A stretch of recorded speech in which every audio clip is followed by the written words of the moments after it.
Je suis désolé. Mais je ne veux pas être empereur. Ce n'est pas mon affaire. Je ne veux ni conquérir ni diriger personne.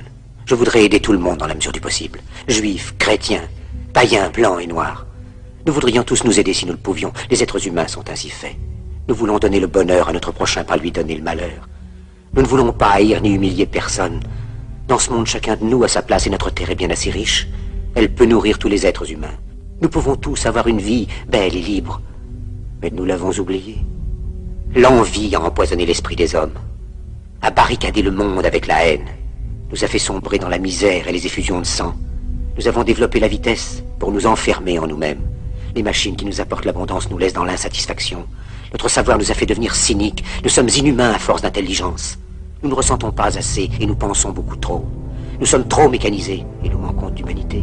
Nous sommes trop cultivés et nous manquons de tendresse et de gentillesse. Sans ces qualités humaines, la vie n'est plus que violence. Et tout est perdu. Les avions, la radio nous ont rapprochés les uns des autres. Ces inventions ne trouveront leur vrai sens que dans la bonté de l'être humain, que dans la fraternité, l'amitié et l'unité de tous les hommes.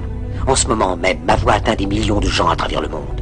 Des millions d'hommes, de femmes et d'enfants désespérés, victimes d'un système qui torture les faibles et emprisonne les innocents. Je dis à tous ceux qui m'entendent, ne désespérez pas. Le malheur qui est sur nous n'est que le produit éphémère de l'avidité, de l'amertume de ceux qui ont peur des progrès qu'accomplit l'humanité.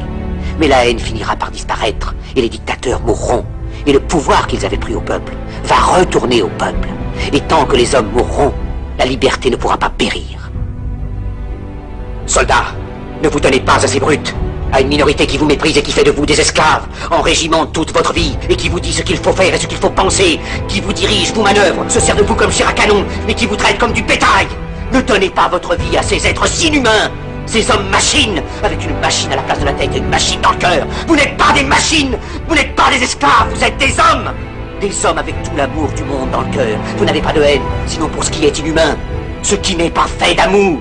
Soldats, ne vous battez pas pour l'esclavage, mais pour la liberté. Il est écrit dans l'évangile selon saint Luc, le royaume de Dieu est dans l'être humain, pas dans un seul humain, ni dans un groupe d'humains, mais dans tous les humains, en vous.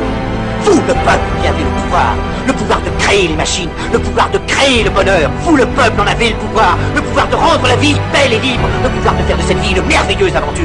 Alors au nom même de la démocratie, utilisons ce pouvoir. Il faut tous nous unir. Il faut nous battre pour un monde nouveau, décent et humain, qui donnera à chacun l'occasion de travailler, qui apportera un avenir à la jeunesse et à la vieillesse la sécurité. C'est eux qui ont promis toutes ces choses. Pour que vous leur donniez le pouvoir, ils mentaient. Ils n'ont pas tenu leurs merveilleuses promesses. Jamais ils ne le font. Les dictateurs s'affranchissent en prenant le pouvoir, mais ils font un esclave du peuple. Alors il faut nous battre pour accomplir toutes leurs promesses. Il faut nous battre pour libérer le monde, pour renverser les frontières et les barrières raciales, pour en finir avec l'avidité, avec la haine et l'intolérance. Il faut nous battre pour construire un monde de raison, un monde où la science et le progrès mèneront tous les hommes vers le bonheur. Soldats, au nom de la démocratie, unissons-nous tous!